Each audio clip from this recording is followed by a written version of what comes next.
All right, so we're diving into this ultimate fat-burning blueprint.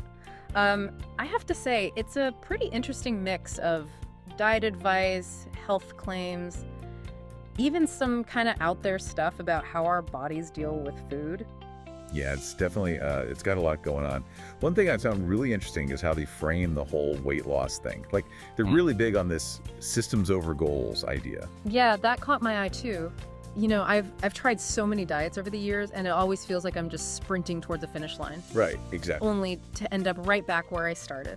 And that's precisely what they're trying to address here. They argue that this whole goal-oriented mindset is actually part of the problem. Like, we get so fixated on that end goal, whether it's losing a certain number of pounds or fitting into a particular outfit, that we neglect to build sustainable habits. Which is what really matters in the long run, right? Absolutely. They even go so far as to compare it to the approach of recovering alcoholics, Oh, wow. emphasizing that it's not about reaching some magical finish line, but about creating a system, a way of life that you can stick with long term. I like that. It's about the journey, not just the destination. Exactly. And they really drive that point home throughout the blueprint. Now, speaking of the blueprint, they also get into some pretty specific food strategies. Yeah, they do. Like, there's this whole section on negative calorie foods, Right. celery, ice water. They even mention mushrooms.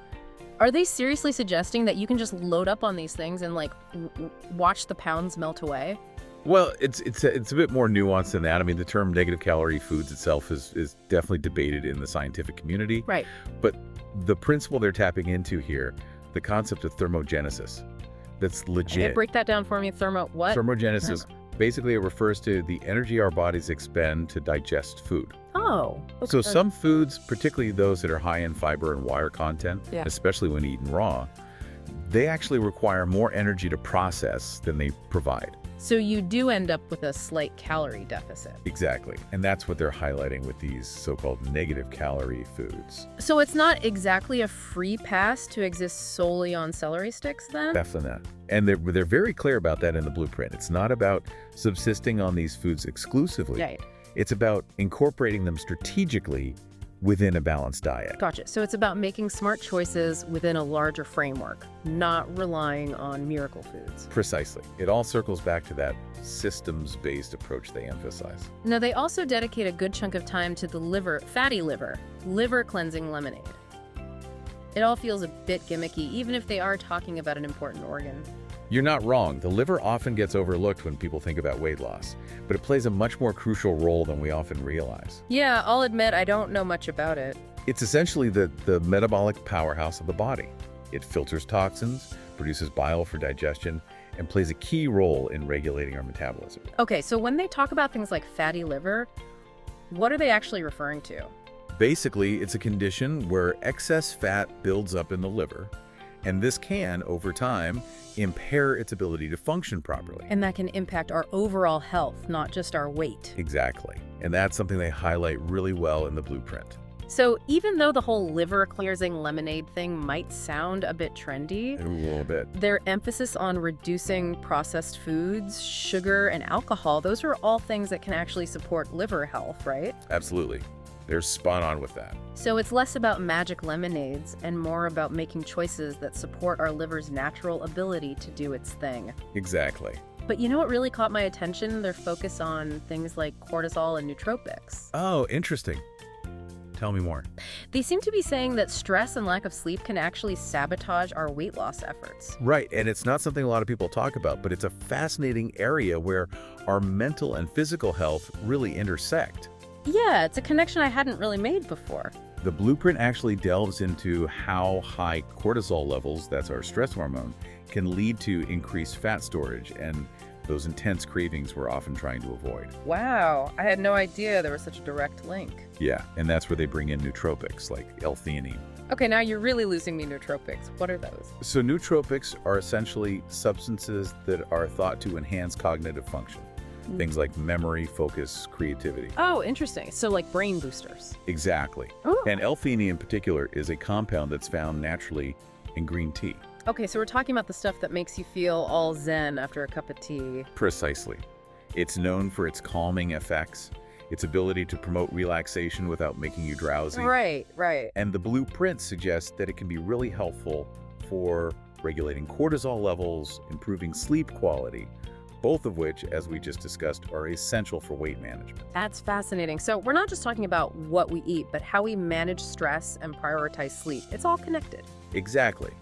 And that's what I appreciate about their approach. Yeah, they're not just giving you a list of foods to eat and exercises to do. It's about addressing multiple aspects of our lives, rather than offering a quick fix.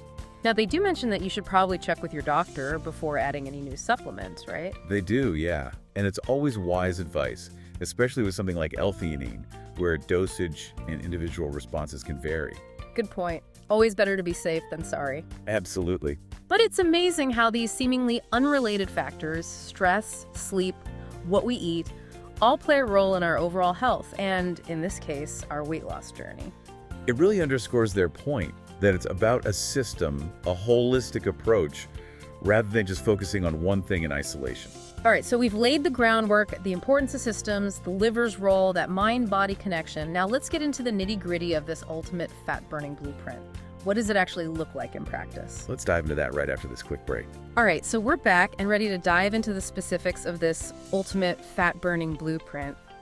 Where do they even suggest you start? Like, what's the first thing you're supposed to do when you wake up? Well, they're big on incorporating coconut oil first thing in the morning. Coconut oil. Yeah, coconut oil. Isn't that supposed to be, like, a little rough on your stomach? Especially first thing in the morning? They actually address that. It's all about finding what works for you, they say. Start small, maybe the teaspoon or so, and gradually increase it as you get used to it. Okay, so easing into it. Got it. But why coconut oil specifically? They're really into the idea that the fatty acids in coconut oil, since they're shorter in length, they provide this quick source of energy that our bodies can use more easily. So it's like a little morning boost to kickstart your metabolism. That's the idea. Yeah. Interesting. Okay, so coconut oil. What else is on their ideal breakfast menu? You're probably going to roll your eyes at this one, but green tea. Green tea! Come on, everyone already knows about green tea. I know, but they actually go a little deeper than just, it's good for you. Okay, humor me. What's their big take on green tea?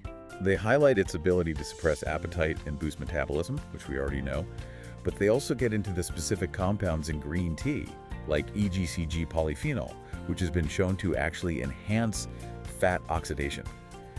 Basically, how well your body burns fat for fuel. Okay, yeah, that makes sense. And it's definitely easier to swallow than some of the other stuff I've tried for that. Right. Plus, just staying hydrated is huge, and they're really specific about drinking a full gallon of filtered water throughout the day. Filtered water, is that really necessary? They argue that unfiltered water, even though it's generally safe, can still contain traces of chlorine, lead, other contaminants that could mess with your body's natural detox processes. Interesting. I guess I never really thought about it that way. So, coconut oil for a kickstart, green tea for some extra fat-burning power, and a gallon of filtered water to keep things running smoothly. You got it. Oh, and one more thing about breakfast. Oh, there's more. Hit me. They're not big fans of coffee. No coffee? What? That's like sacrilege. I know, right? They either say skip it completely or go for decaf. And definitely no sugar or cream. What's their reasoning there? I mean, a little caffeine never hurt anyone, right? They argue that, yeah, coffee can give you that temporary energy boost, but it can also mess with your sleep and actually make you more stressed in the long run, which obviously goes against their whole mind-to-body approach. Okay, fair enough. It's interesting how they're really pushing us to reevaluate those everyday habits that we often take for granted. Totally. It's all about becoming more aware of how those little things might be impacting us on a deeper level. So we've covered breakfast, but what about the rest of the day? How do you navigate those afternoon slumps, those late-night cravings? That's where their whole systems thing comes in again. All right, lay it on me. They're all about what they call strategic nourishment, basically.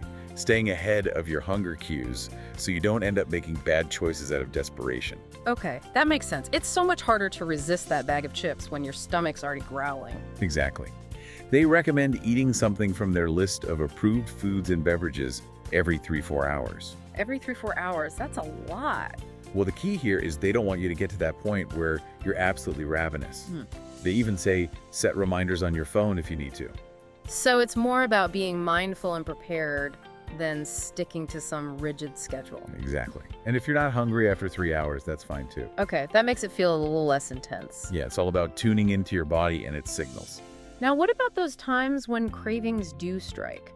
Because, let's be real, they happen to the best of us. They're all about those negative calorie foods for that. Oh, right, the celery and stuff. So it's like having a whole arsenal of guilt-free snacks. Pretty much. Things like celery, cucumbers, even just a big glass of ice water can be super helpful for those moments. Nice. Well, what about protein? I know they're big on protein, right? Huge. They're all about incorporating pea protein throughout the day. Pea protein. Honestly, the taste is not my favorite. Yeah, it can be a little earthy for some people. Do they have any suggestions for making it more palatable? They recommend playing around with different flavors, blending it into smoothies. Right. Hiding it a little. Exactly. They're not opposed to getting a little creative, as long as you're sticking to the overall principles. All right, that's good to know. So we've got our snacks, our protein.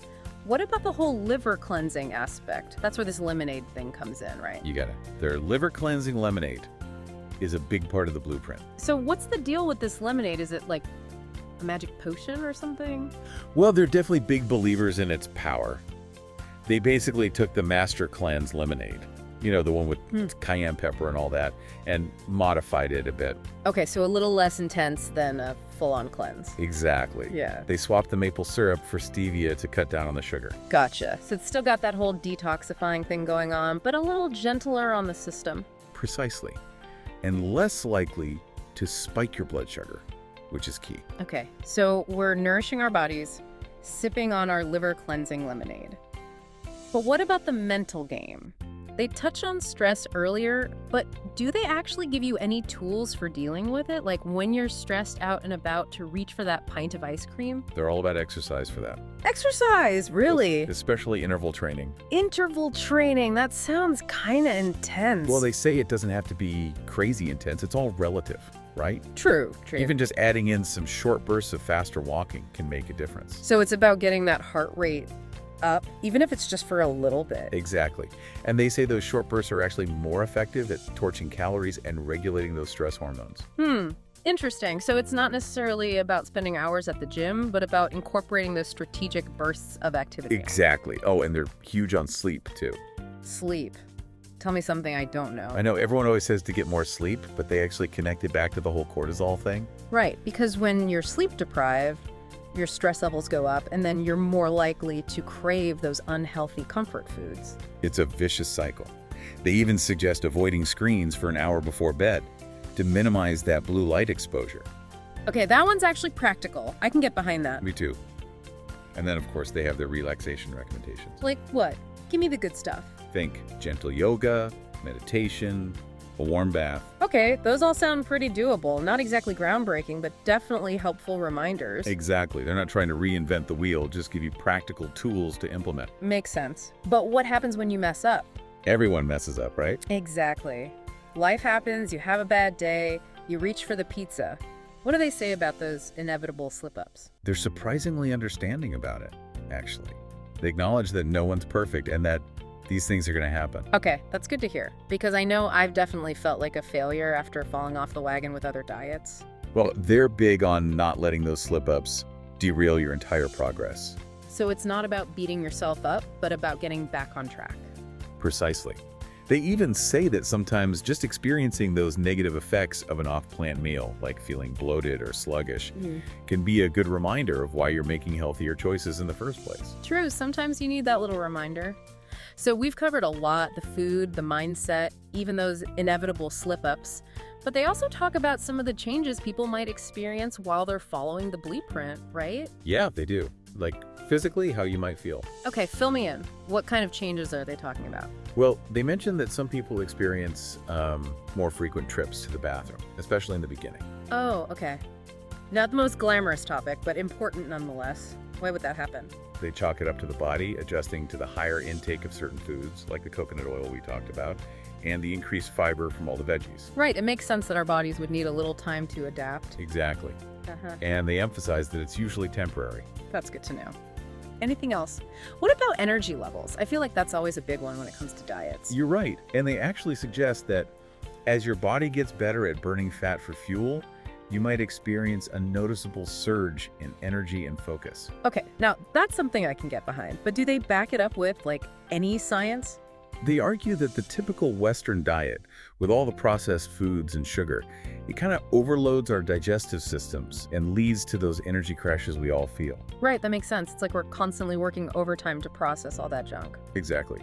So their whole thing is, by switching to a more natural, easily digestible way of eating, you're essentially freeing up your body's energy reserves. Interesting. So instead of constantly battling that afternoon slump, you actually have more energy to power through your day. Precisely. They even go so far as to say that some people experience such a dramatic increase in energy that they initially mistake it for anxiety. Really? Wow, that's wild. So what you might perceive as nervousness is actually your body's newfound vitality. Exactly. And they encourage you to channel that energy into something good. Positive exercise, creative projects, whatever lights you up. I love that. It's not about deprivation and restriction, but about tapping into this whole new level of energy and aliveness. Exactly. And they say that often this energy shift translates into a more positive mood and outlook as well. Right. When you feel good physically, it's bound to impact your mental state. Totally. They even mention that people who typically consider themselves pessimistic find themselves feeling more optimistic and hopeful. It's fascinating how interconnected our physical and mental well-being really are. It really is. They say this is about so much more than just weight loss. It's about optimizing our health and vitality on every level. So we're talking increased energy, a brighter outlook. What else? What other changes might people notice? They say that as your body adjusts, you might find yourself feeling satisfied with smaller portions. Oh, interesting. Like your hunger cues start to recalibrate. Exactly. They argue that the standard Western diet, with all the processed stuff and artificial ingredients, it messes with our natural hunger and satiety signals, leading us to overeat even when we're not truly hungry. Right. It's like our bodies get so used to being bombarded with those hyperpalatable foods that we lose touch with our natural sense of fullness. Exactly. So by transitioning to whole, unprocessed foods, you can start to repair that relationship with food and actually listen to what your body needs. That makes sense. But I imagine it's not always easy to make such a drastic shift in eating habits. Do they offer any guidance for navigating those initial stages? They do. They spend a good amount of time addressing the challenges of changing your diet and breaking free from those ingrained patterns. Okay, let's hear it. What are some of the biggest hurdles they see people facing, and how do they suggest overcoming them? Well, one of the first things they emphasize is that change, especially when it involves habits as deeply ingrained as our eating patterns, can be uncomfortable. There might be some initial resistance. That's understandable, right? Our bodies are creatures of habit. Exactly. They say it's important to anticipate this resistance and not let it derail your progress. Easier said than done sometimes. Oh, for sure. But they have some strategies for navigating those early stages. Okay, I'm all ears. Give me the tips. One of their biggest ones is to ease into the blueprint gradually, especially if you're used to a more, let's say, indulgent way of eating. So no cold turkey detox. Not necessarily. Yeah. They suggest that for the first day or two, you can even allow yourself one normal meal as long as it's relatively balanced. Okay, that sounds a little more approachable. Right. It's about making the transition feel less jarring and more sustainable. Makes sense. What else? They're also big on planning ahead, like really planning ahead. Okay, I'm listening. They actually say to force yourself to eat before those hunger pangs hit full force. Interesting. So it's about being proactive, not reactive, when it comes to your food choices. That's the idea. They even suggest setting reminders on your phone to eat at regular intervals, even if you don't feel hungry yet. Wow, they're serious about this. I guess it's easy to get caught up in work or other things and forget to eat, then end up starving and making bad choices. Exactly. Yeah. They also say to always have those healthy snacks on hand. Right, the negative calorie foods we talked about. Exactly. And all the ingredients for your liver cleansing lemonade. So it's about removing as many obstacles as possible. Exactly. Set yourself up for success. Makes sense. Now, I have to ask, for those of us who, enjoy a little culinary variety, they seem pretty set on these specific foods. Is there any wiggle room? There is. They know everyone has different tastes, so they do offer some suggestions for substitutions. Okay, like what? Give me some examples. Well, if you're not a coconut oil fan, they mention flaxseed oil, olive oil, avocado oil as alternatives. Good to know. What about the green tea? Any swaps for those of us who are not tea drinkers? They say white tea can be a good alternative, or even just water with lemon if you're not a big tea person. Okay, so some flexibility there. What about the pea protein? That one's tough for me. They suggest hemp protein powder as an option. It's got a less beanie flavor. Okay, that's good to know. So it's not a one-size-fits-all approach. Exactly. They want you to find what works for you. Now, what about the foods they don't want you to eat? They must have a whole list. Oh yeah, they're pretty clear about what to avoid. Processed foods are a big no-no, obviously. Sugary drinks, excessive unhealthy fats, anything that could sabotage your progress, basically. Right, that makes sense. Pretty standard advice for any healthy lifestyle, really. Exactly. But they also have a specific stance on meat. Oh, interesting. Tell me more. They don't completely forbid it, but they definitely suggest limiting it. Like 1 serving per day, max, and it should be lean, unbreaded, no sugary sauces.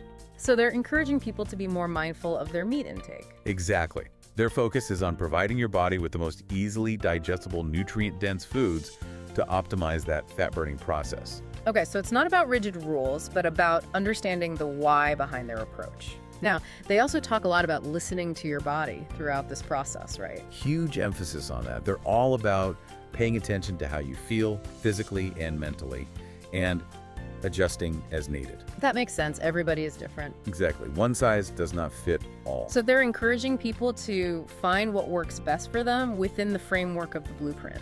Exactly.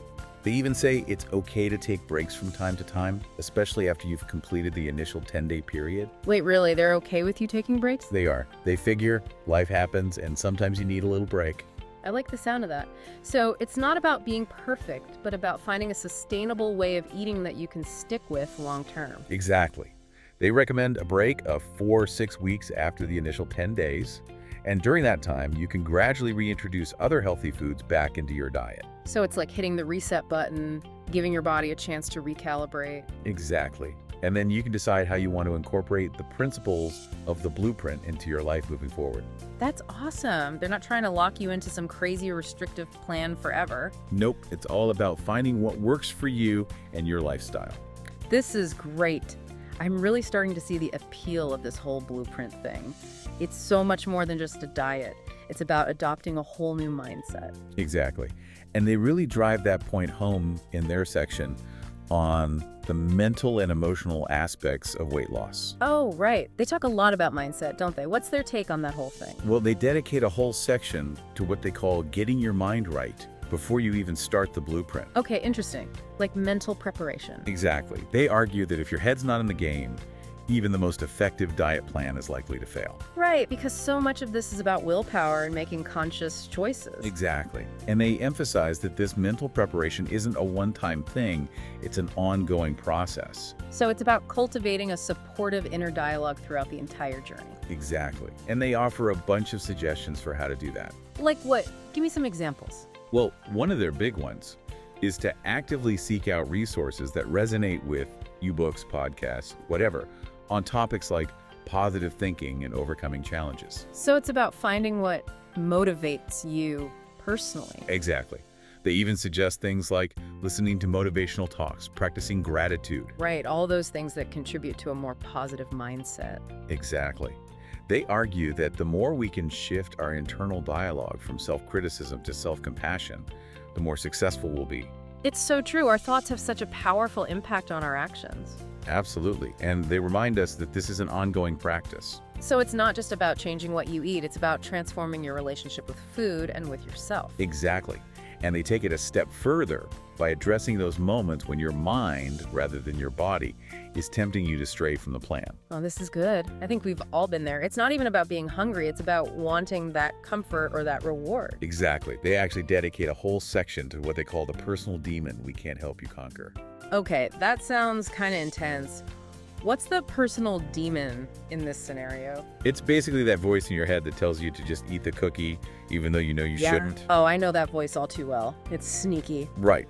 And they're upfront about the fact that they can't conquer this demon for you. So it's about developing the self-awareness to recognize those moments of temptation and make a conscious choice. Exactly. They say the more you can anticipate those moments and have strategies in place, the better equipped you'll be to handle them. Makes sense. It's like anything else, the more you practice, the easier it gets. Exactly.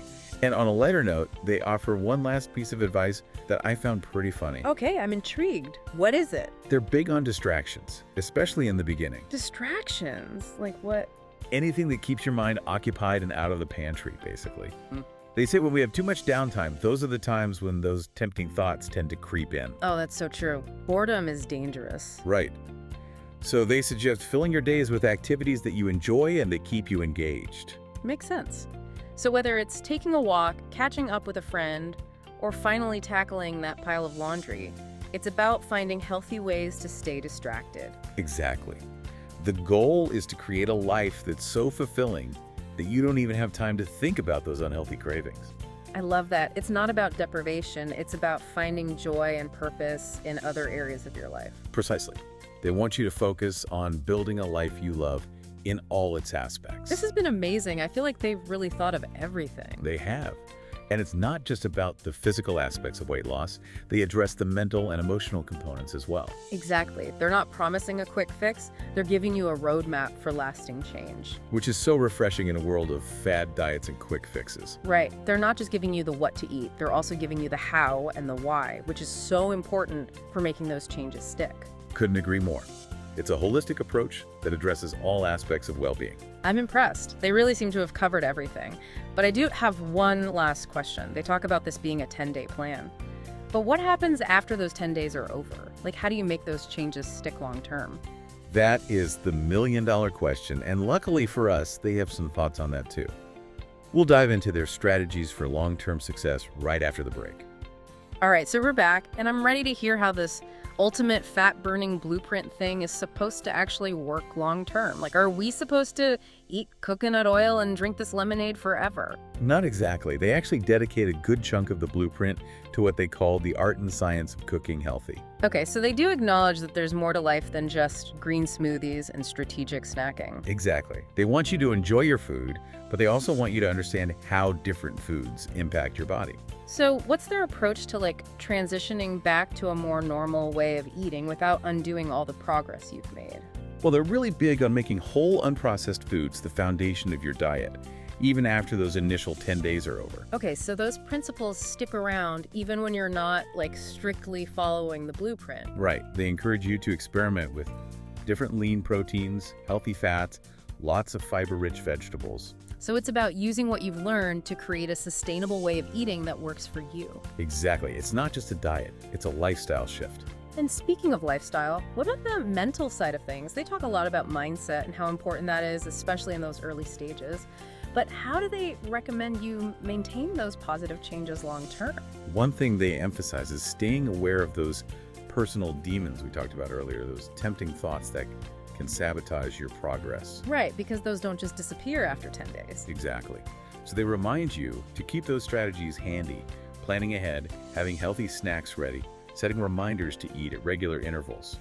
It's about making those healthy choices so automatic that you don't even have to think about it. Precisely. But they also talk about the importance of, like, cultivating a positive mindset beyond just that initial motivation of starting something new, right? Absolutely. They encourage people to find practices that help them maintain a positive outlook and make those a regular part of their routines. So whether it's journaling, meditation, surrounding yourself with positive people, it's about creating that support system that extends beyond just food. Exactly. It's about creating a life that nourishes you on all levels, not just physically. I love that. It's so much bigger than just fitting into a smaller pair of jeans. Right. It's about feeling your best from the inside out. Exactly. Now, they also talk about how setbacks are inevitable. Like, no matter how committed you are, there are going to be times when you duck up. They do. And they're big on celebrating your successes along the way, no matter how small they might seem. That's so important because it's easy to get caught up in those moments of failure and lose sight of how far you've come. Totally. And celebrating those victories, even the little ones, can help you stay motivated and build that resilience. So it's not about being perfect, it's about being kind to yourself, acknowledging your progress, and keeping that momentum going. Exactly. And maybe even inspiring others along the way. Oh, that's a good point. They actually suggest sharing your successes, right? They do. They say it can create this ripple effect, encouraging other people to prioritize their health too. That's awesome. So it becomes less about restriction and more about empowering yourself and those around you to live healthier, happier lives. Precisely. Wow, this whole blueprint thing is pretty impressive. It's not just a diet, it's like a whole philosophy.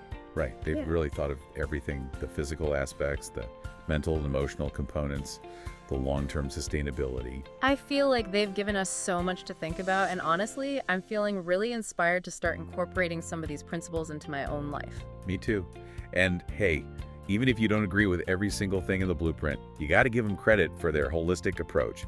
It's not about finding a quick fix. It's about making lasting changes that support your overall well-being. Couldn't have said it better myself.